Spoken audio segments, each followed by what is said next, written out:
Clashes have again erupted in Paris this Saturday, with yellow vest protests happening throughout the French capital.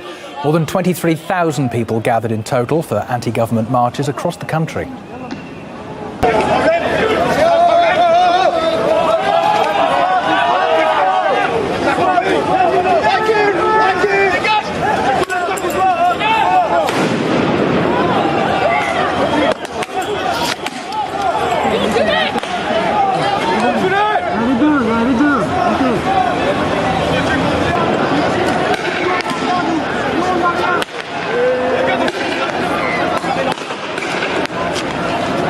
Another busy day for the police. More than 140 arrests have reportedly been made during the day in Paris alone, with officers using water cannon and tear gas, as Charlotte Dubensky reports.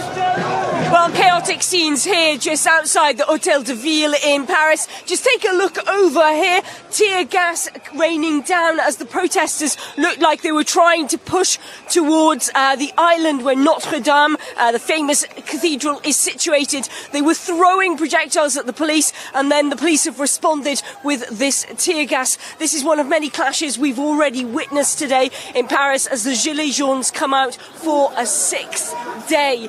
We also saw many people injured in some of those clashes, including somebody who appeared to have a broken nose and injuries on their leg as they were trying to run out from the tear gas in an area where they had been kettled in, and those injuries largely due to the fact it seems that the crowd were pushing people away. Just take a look behind. You can see some of the special mobilised police units who are out in force. Some 1,225 police officers were being mobilised today, and security officers, far fewer than what we've seen in previous weeks, 8,000 last week. And that's because many people thought the protests this weekend would have died down, there would be fewer protesters, and there certainly are fewer protesters than what we've seen in previous weeks. But there are still thousands of people here on the streets of Paris, as you can see, just crowds trying to move away as those police forces are coming in. Far fewer, many people saying the reasons behind that is some of the Gilets Jaunes are actually happy with what's been offered by the government.